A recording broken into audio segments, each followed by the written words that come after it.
नमरूद की बेटी का वाक़या। हजरत इब्राहीम अलैहिस्सलाम और नमरूद की बेटी रदा का किस्सा। इस्लामी तारीख और रिवायतों में हजरत इब्राहीम अलैहिस्सलाम और उनके दौर के जालिम व घमंडी बादशाह नमरूद का किस्सा बहुत मशहूर है। नमरूद ने खुदाई का दावा किया था और अपनी आवाम पर जुल्म ढाटा था। जब हजरत इब्राहीम अलैहिस्सलाम ने अल्लाह के हुक्म से उसे हक की दावत दी और बुतपस्ती को छोड़कर एक सच्चे खुदा की इबादत करने को कहा, तो नमरूद उनके खिलाफ हो गया। इस पूरे वाक़ये में एक बेहद अहम, रूहानी और ईमान अफरोज़, ईमान को ताज़ा करने वाला हिस्सा नमरूद की बेटी का भी है, जिसका नाम कुछ रिवायतों में रदा या अर्दा बताया गया है। नमरूद की बेटी का ईमान लाना और आग के वाक़ये के दौरान उसका हक को पहचानना तारीख का एक मुअजिज़ा चमत्कार माना जाता है। नमरूद का तकब्बुर और हजरत इब्राहीम की दावत। नमरूद एक ऐसा बादशाह था जिसके पास बेइंतहा दौलत, बड़ी फौज और सल्तनत थी। इस ताकत के नशे में चूर होकर उसने खुद को रब, खुदा घोषित कर दिया था। लोग उसके सामने सजदा करते थे। जब हजरत इब्राहीम अलैहिस्सलाम ने बुतों को तोड़ा और नमरूद के दरबार में जाकर साफ लफ्ज़ों में कहा कि मेरा रब वो है जो जिंदगी और मौत देता है, जो सूरज को पूरब से निकालता है और पश्चिम में डुबोता है, तो नमरूद लाजवाब हो गया, लेकिन उसका तकब्बुर, घमंड आड़े आ गया। उसने हजरत इब्राहीम अलैहिस्सलाम को जिंदा जलाने का खौफनाक फैसला किया ताकि पूरी दुनिया के सामने अपनी ताकत का मुजाहिरा कर सके। आग का दहकता हुआ अलाव। नमरूद के हुक्म पर महीनों तक पूरे मुल्क से लकड़ियां इकट्ठा की गईं। एक बहुत बड़ी घाटी में इन लकड़ियों को रखकर उनमें आग लगाई गई। आग की लपटें इतनी ऊंची और खौफनाक थीं कि परिंदे भी उसके ऊपर से उड़ते तो जलकर राख हो जाते। गर्मी की शिद्दत इतनी ज्यादा थी कि कोई भी इंसान हजरत इब्राहीम अलैहिस्सलाम को हाथ से पकड़कर उस आग में फेंकने की हिम्मत नहीं कर सकता था। आखिर में शैतान के मशवरे पर एक मिंजनिक कैटपल्ट गुलेल जैसी मशीन बनाई गई ताकि हजरत इब्राहीम अलैहिस्सलाम को दूर से ही आग के समंदर में फेंक दिया जाए। नमरूद की बेटी का महल से मंजर देखना। जब हजरत इब्राहीम अलैहिस्सलाम को मिंजनिक में बांधकर आग में फेंकने की तैयारी चल रही थी, तो नमरूद अपनी कामयाबी पर मुस्कुरा रहा था। उसने अपनी सल्तनत के सभी ऊंचे ओहदेदारों, आवाम और अपने परिवार को इस मंजर को देखने के लिए बुलाया था। नमरूद की बेटी, जो बहुत अक्लमंद और संजीदा खातून थी, अपने ऊंचे महल के झरोखे से ये सब देख रही थी। उसके दिल में यह सवाल बार बार उठ रहा था कि आखिर वो शख्स इब्राहीम कौन है जो इतनी बड़ी मौत के सामने भी इतना पुरसुकून शांत है, जिसके चेहरे पर जरा भी शिकन या खौफ नहीं है। आग का गुलजार बनना और बेटी का मुशाहिदा। जैसे ही हजरत इब्राहीम अलैहिस्सलाम को आग में फेंका गया, अल्लाह ताला का हुक्म हुआ, ए आग, ठंडी हो जा और इब्राहीम के लिए सलामती वाली बन जा। आग ने अपना काम करना बंद कर दिया। उसने हजरत इब्राहीम अलैहिस्सलाम की सिर्फ उन रस्सियों को जलाया जिनसे वो बंधे थे, लेकिन उनके जिस्म, लिबास या एक बाल को भी आंच नहीं आने दी। जहाँ दहकते हुए अंगारे थे, वहाँ अल्लाह के हुक्म से हरे भरे बागीचे, ठंडे पानी के चश्मे और खुशबूदार फूल खिल गए। महल की बुलंदी से नमरूद की बेटी यह हैरान कर देने वाला मंजर देख रही थी। उसने देखा कि आग के बीचों बीच हजरत इब्राहीम अलैहिस्सलाम निहायत इत्मीनान से बैठे हुए हैं और इबादत कर रहे हैं। यह कोई जादू नहीं था, क्योंकि जादू इतनी बड़ी आग को बागीचे में नहीं बदल सकता था। नमरूद की बेटी के दिल पर इस रूहानी मंजर का गहरा असर हुआ और उसे यकीन हो गया कि उसका बाप नमरूद झूठा है और इब्राहीम का खुदा ही सच्चा खुदा है। बेटी का हजरत इब्राहीम से संवाद और ईमान लाना। रिवायतों के मुताबिक नमरूद की बेटी अपने महल से नीचे उतरी और उस आग के करीब पहुंची जो दूसरों के लिए अभी भी खौफनाक थी, लेकिन इब्राहीम अलैहिस्सलाम के लिए ठंडी थी। उसने आग के किनारे खड़े होकर जोर से पुकारा, ए इब्राहीम, आप इस आग के बीच कैसे सलामत हैं? आपको आंच क्यों नहीं लग रही? हजरत इब्राहीम अलैहिस्सलाम ने जवाब दिया, मेरा रब एक है। जो उस पर ईमान लाता है और भरोसा रखता है, दुनिया की कोई भी ताकत उसे नुकसान नहीं पहुंचा सकती। यह आग मेरे अल्लाह के हुक्म से मेरे लिए बाग बन चुकी है। नमरूद की बेटी ने कहा, क्या मैं आपके पास इस आग के अंदर आ सकती हूँ? हजरत इब्राहीम अलैहिस्सलाम ने फरमाया, हाँ, तुम अल्लाह का नाम लेकर और उस पर ईमान लाकर कदम बढ़ाओ, तुम्हें कुछ नहीं होगा। नमरूद की बेटी ने फौरन दिल से अल्लाह की वहदानियत एक होने को तस्लीम किया, बुतपस्ती और अपने बाप की झूठी खुदाई से तौबा की और ज़बान से ला इलाहा इल्लल्लाह या उस वक्त का जो कलीमा था पढ़ते हुए आग में कदम रख दिया। जैसे ही उसने पैर रखा, आग उसके लिए भी ठंडी और सलामती वाली बन गई। वो चलकर हजरत इब्राहीम अलैहिस्सलाम के पास पहुंच गई और उनके सामने पूरी तरह ईमान ले आई। नमरूद का गुस्सा और बेटी की आजमाइश।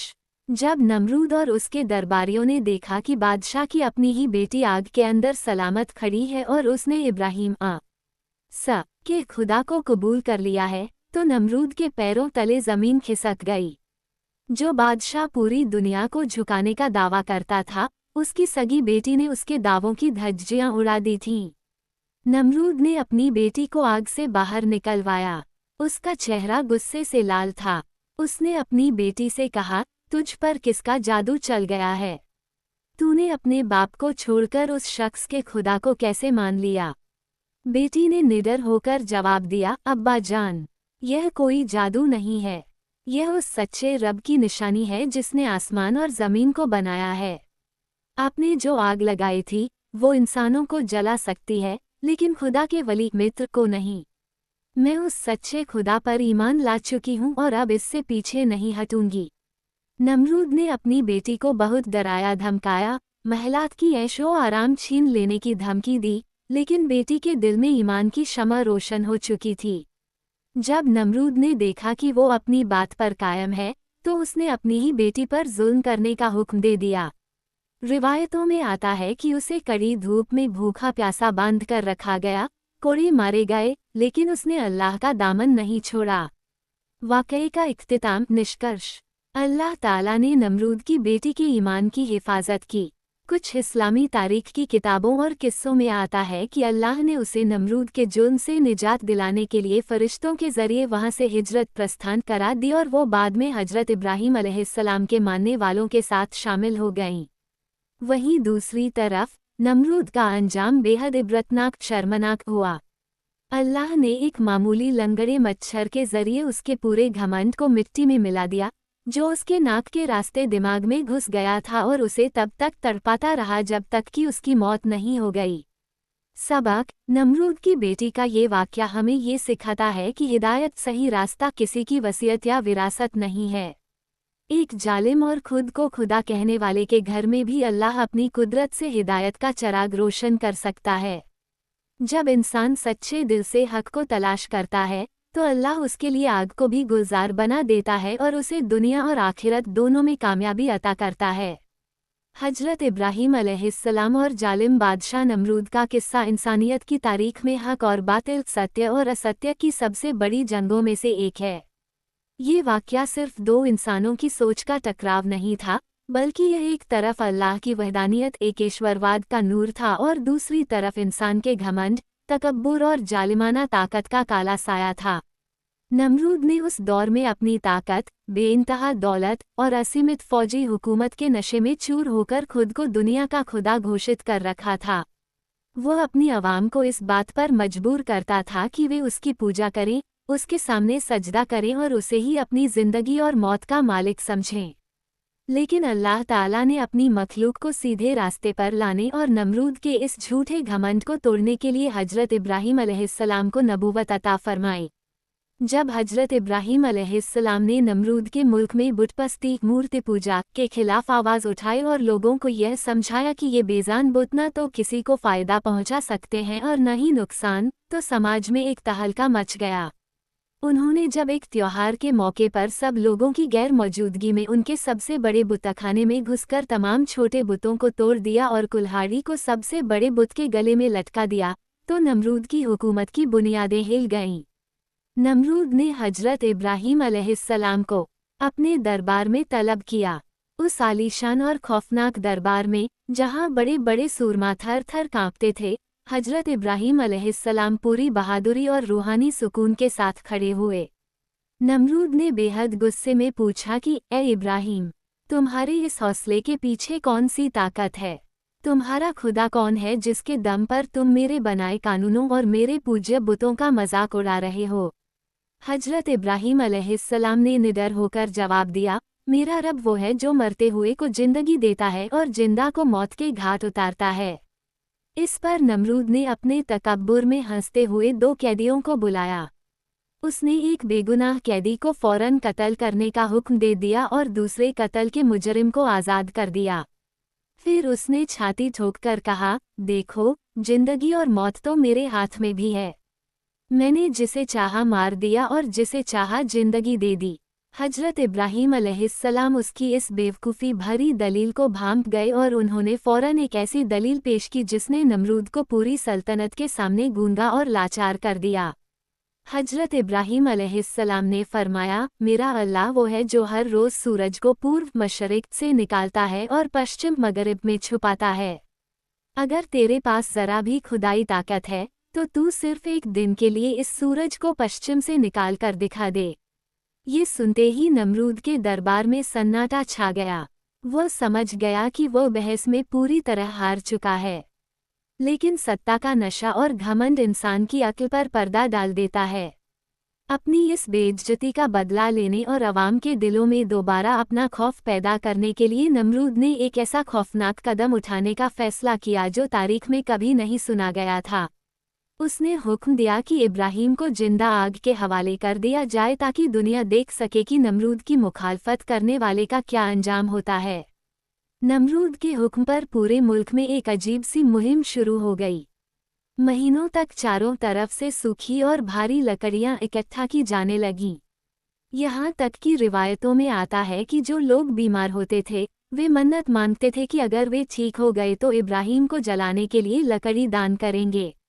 जब लकड़ियों का एक बहुत बड़ा पहाड़ तैयार हो गया तो उसे एक गहरी घाटी में रखकर आग लगा दी गई। वह आग इतनी भयंकर और विशाल थी कि उसकी लपटें आसमान को छूने लगीं।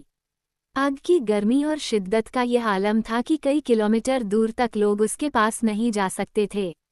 अगर कोई परिंदा आसमान में बहुत ऊंचाई पर भी उस आग के ऊपर से गुजरता तो उसकी तपिश से जलकर सीधा राख बन जाता।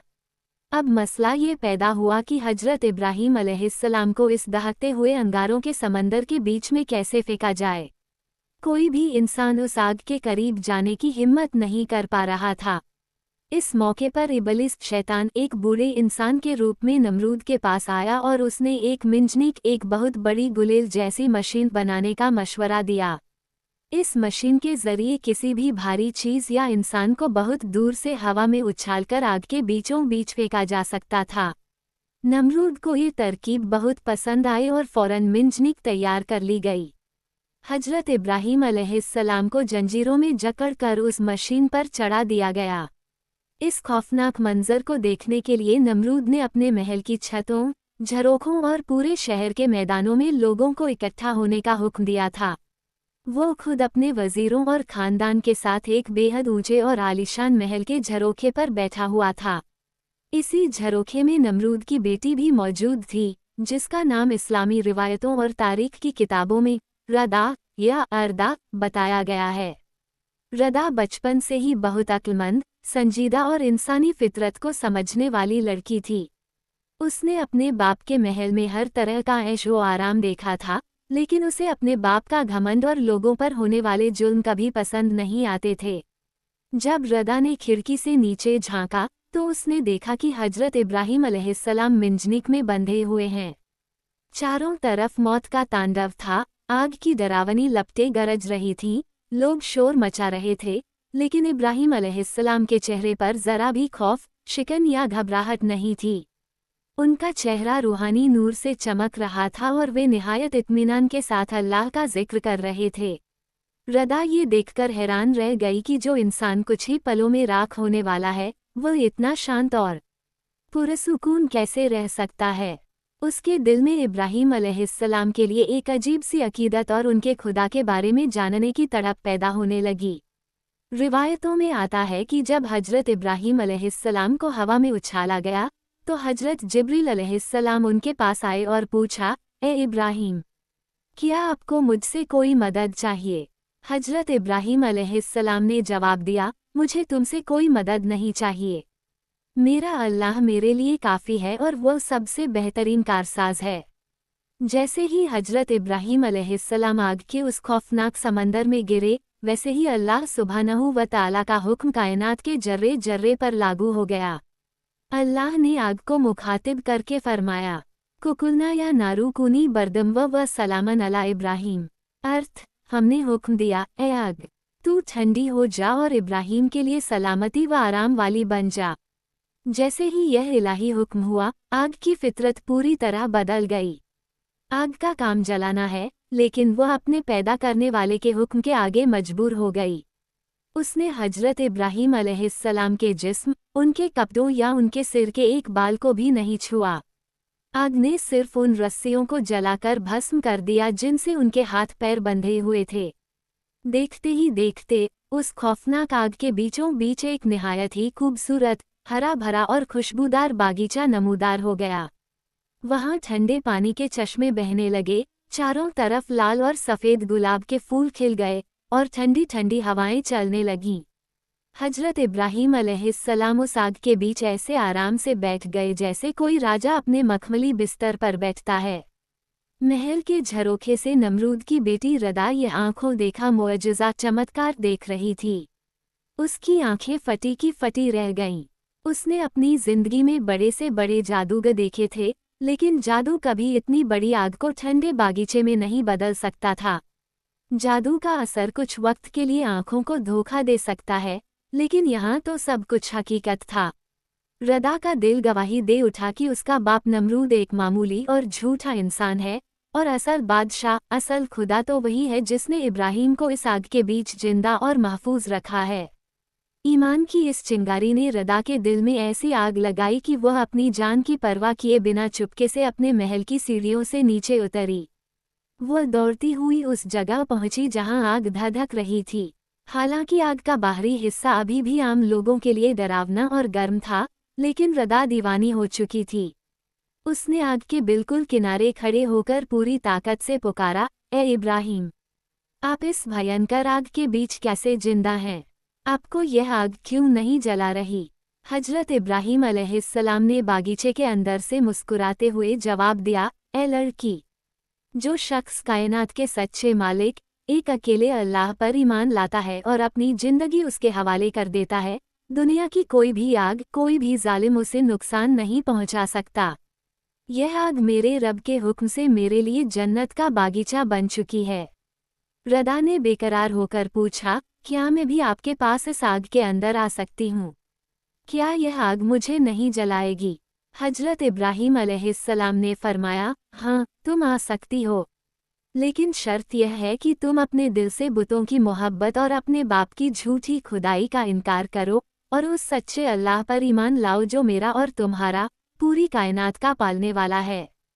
तुम अपनी ज़बान से कलीमा पढ़ो और अल्लाह का नाम लेकर कदम आगे बढ़ाओ, तुम्हें आंच भी नहीं आएगी। रदा ने बिना एक पल गनवाए आसमान की तरफ अपना चेहरा उठाया और सच्चे दिल से अल्लाह की वहदानियत की गवाही दी।